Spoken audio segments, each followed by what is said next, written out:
नए कृषि कानूनों के खिलाफ आंदोलन के 19वें दिन धरने पर बैठे किसानों ने सुबह 8 बजे से शाम 5 बजे तक भूख हड़ताल की। इस दौरान उन्होंने एक बार फिर मोदी सरकार से कृषि कानूनों को वापस लेने की अपील की। जो दो तस्वीरें हम आपको आगे दिखाने जा रहे हैं, ये तस्वीरें सिंघू बॉर्डर की हैं, जहां सुबह किसान नेताओं ने उपवास से शुरुआत की और फिर शाम 5 बजे किसानों ने पानी पीकर और फल खाकर अपना एक दिन का उपवास खत्म किया।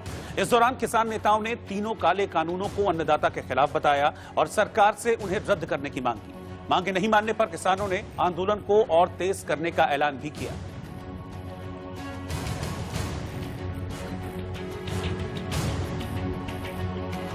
गाजीपुर बॉर्डर पर मौजूद हूं और नेशनल हाईवे 9 पर मौजूद हूं। यहां मैं आपको तस्वीर दिखाता हूं रात की।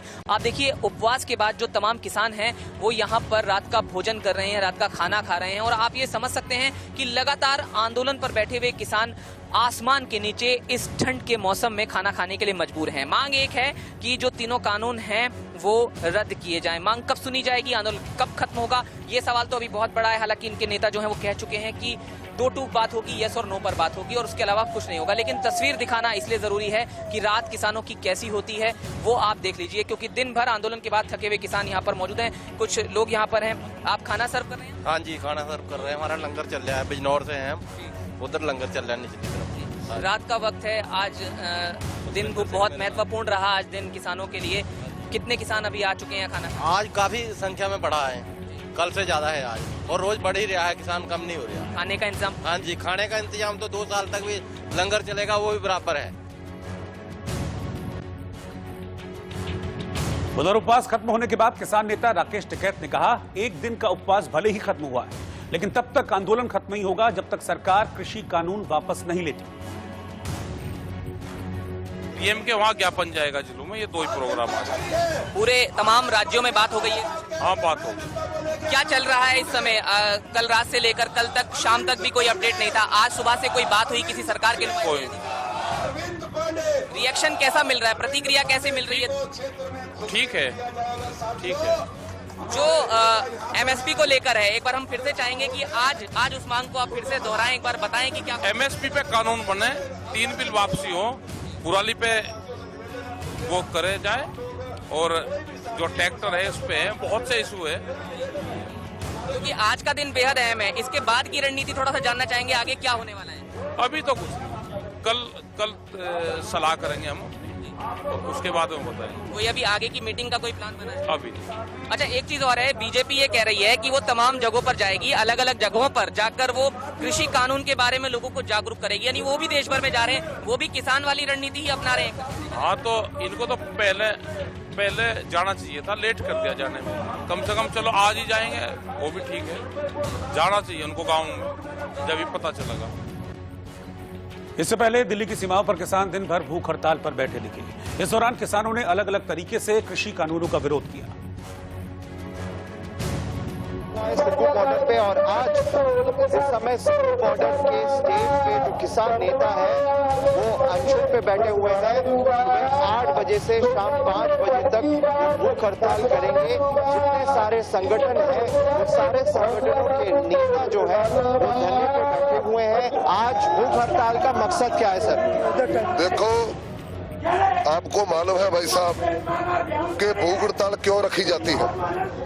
भूख हड़ताल उस टाइम रखी जाती है जब सरकारें सब हदें बनने टप जाती है।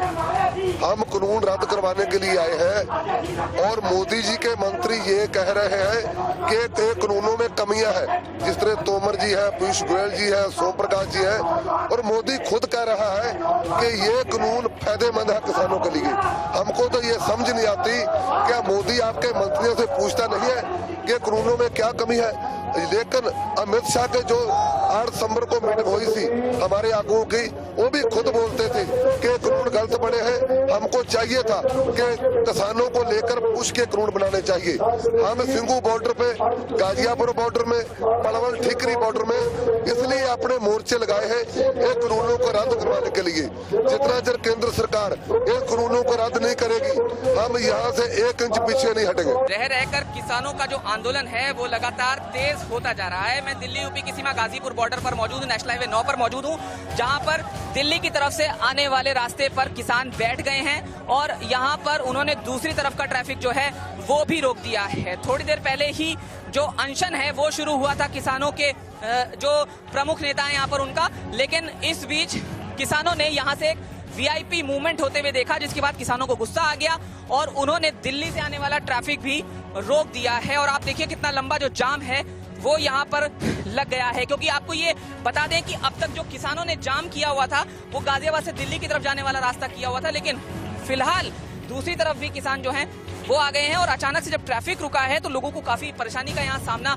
करना पड़ रहा है। दूर तक आप देखिए, जहां तक आपकी नजर जाएगी वहां तक एक लंबा जाम लग गया है। हालांकि जो किसानों के नेता हैं राकेश टिकैत, उन्होंने किसानों को समझाया है कि इस तरह के जाम की कोई आवश्यकता नहीं कि कुछ किसानों ने जो दूसरी तरफ का हाईवे है, दिल्ली से आने वाला जो रास्ता है वो जाम कर दिया है। तो आप इससे समझ सकते हैं कि किसानों का जो धैर्य है जिसकी हम बात कर रहे थे वो लगातार अब थोड़ा सा डिगने लगा है। और मैं तस्वीरें आपको दिखा दूं, राकेश टिकैत देखिए फोर्स के साथ उस तरफ जा रहे हैं जहां पर किसानों का जो प्रदर्शन है वो थोड़ा तेज हो गया है। और मैं तस्वीर आपको दिखाऊं, देखिए यहाँ देखिए नेशनल हाईवे 9 जो है वो दूसरी तरफ से जो किसान है उन्होंने रोक दिया है।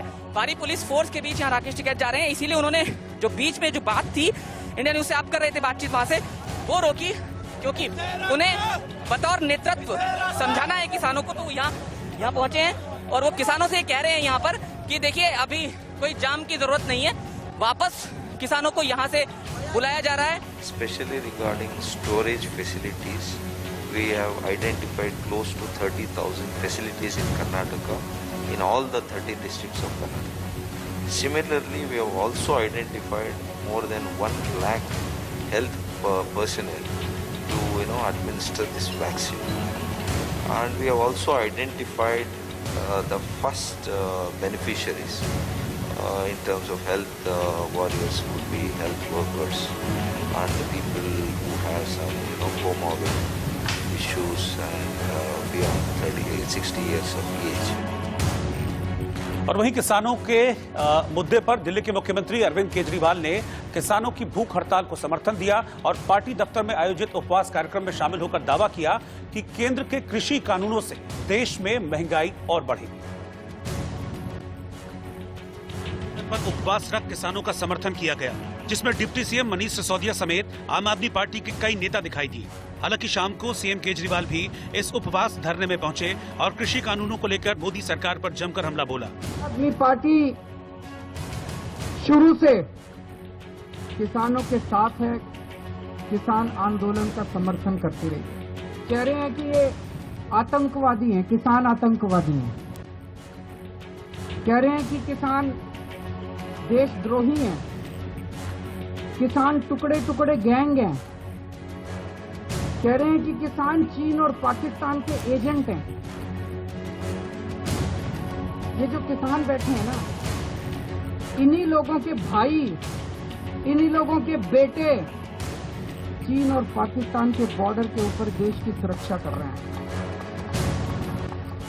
के खिलाफ इस कानून के आने से बेइंतहा महंगाई बढ़ेगी। इस कानून के अंदर महंगाई बढ़ने का लाइसेंस दिया गया। महंगाई बढ़ना एक तरह से कानूनी जाम। उधर पंजाब के मुख्यमंत्री कैप्टन अमरिंदर सिंह ने केजरीवाल के उपवास को नौटंकी बताया और कहा कि वो अपनी पार्टी के चुनावी एजेंडे को बढ़ाने के लिए झूठ और झूठे प्रचार का सहारा ले रहे हैं। वो महज नाटक कर रहे हैं। क्या आपको कोई शर्म नहीं है? ऐसे समय में जब हमारे किसान आपके शहर की बाहर की सड़कों पर ठंड का सामना कर रहे हैं और अपने अधिकारों के लिए लड़ रहे हैं, आप ये सोच रहे हैं कि मौके का कैसे ज्यादा से ज्यादा फायदा उठाया जाए। वहीं भगवंत मान पर भी कैप्टन ने तंज कसा और उन्हें गंभीरता से नहीं लेने की बात कही, तो भगवंत मान ने भी कैप्टन पर पलटवार किया। किसानों की चिंता करते हैं, ऐसे व्यक्तित्व जो लगातार गरीब और किसान की चिंता करते हो, किसान गरीब भी उनको एक मसीहा के रूप में मानता है। ऐसे पुरुष, ऐसे व्यक्तित्व के साथ आप उनको समर्थन दीजिए, यही मुझे आप सबको कहना था। राजस्थान में भी जब आप देखिए, राजस्थान के किसानों ने भी मोदी जी को समर्थन दिया। 21 में से 14 जिला परिषद के जो प्रमुख बनाना ये बड़ी बात है, और कांग्रेस के 5 जिला प्रमुख इतनी संख्या में पहुंचना, बनना, और यह सीधे सीधे केंद्र सरकार को कुल मिलाकर किसानों के मुद्दे पर नेता पंजाब की सियासत को ध्यान में रखकर बयानबाजी कर रहे हैं, ताकि ये साबित कर सकें कि किसान के लिए उनकी पार्टी ही सच्ची हितैषी है।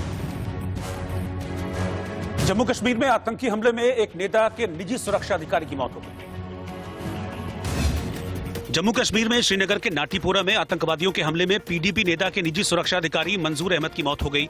सुरक्षा बलों ने कई हथियार भी बरामद किए हैं। आईआईटी मद्रास में 66 छात्र और 5 स्टाफ के कोरोना पॉजिटिव पाए जाने के बाद हड़कंप मच गया। इसके बाद लैब, लाइब्रेरी और सभी विभाग बंद कर दिए गए।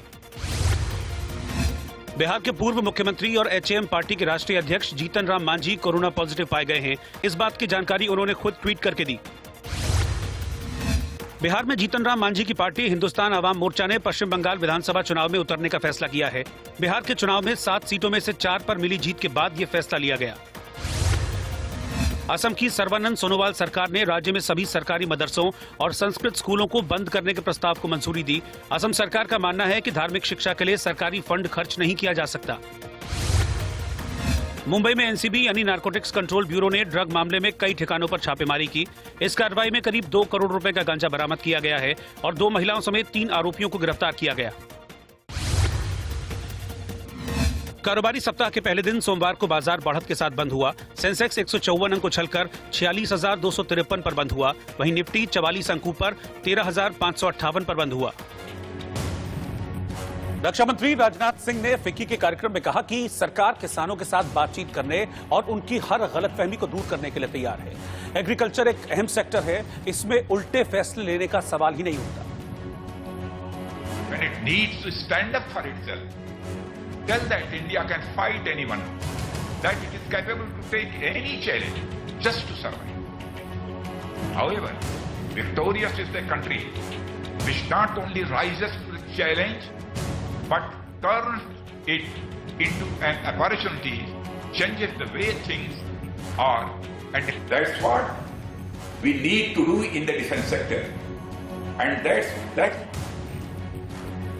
और इस बीच कृषि कानूनों के समर्थन में देश भर के 10 किसान संगठनों ने कृषि मंत्री नरेंद्र तोमर के साथ दिल्ली में एक मीटिंग की। ये संगठन उत्तर प्रदेश, केरल, तमिलनाडु, तेलंगाना, बिहार और हरियाणा से आए थे। इन सभी ने कृषि कानूनों का समर्थन किया और मोदी सरकार की तारीफ की।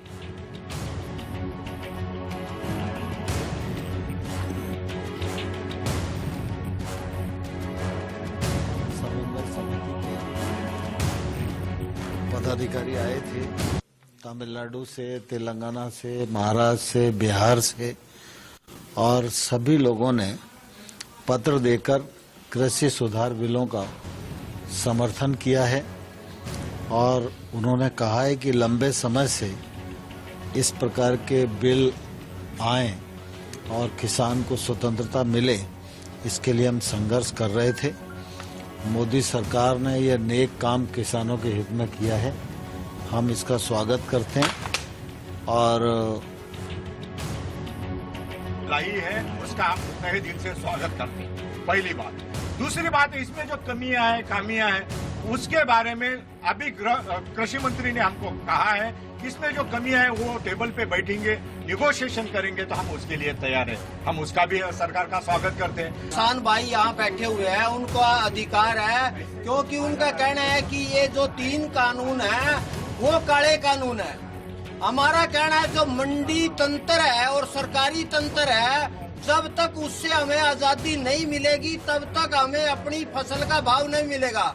आप जिसने मंडी में जाना उसकी भी आजादी है, अगर वो खुले बाजार में अपने खेत में, खलिहान में, सड़क पे जहाँ बेचना चाह। और उधर आंदोलन कर रहे किसानों के लिए कृषि मंत्री नरेंद्र तोमर ने कहा कि सरकार बातचीत के लिए तैयार है, लेकिन किसान पहले सरकार के प्रपोजल पर अपना विचार बताएं, जिसके बाद निश्चित रूप से आगे बातचीत होगी। कहा है कि बातचीत करने के लिए तैयार हैं।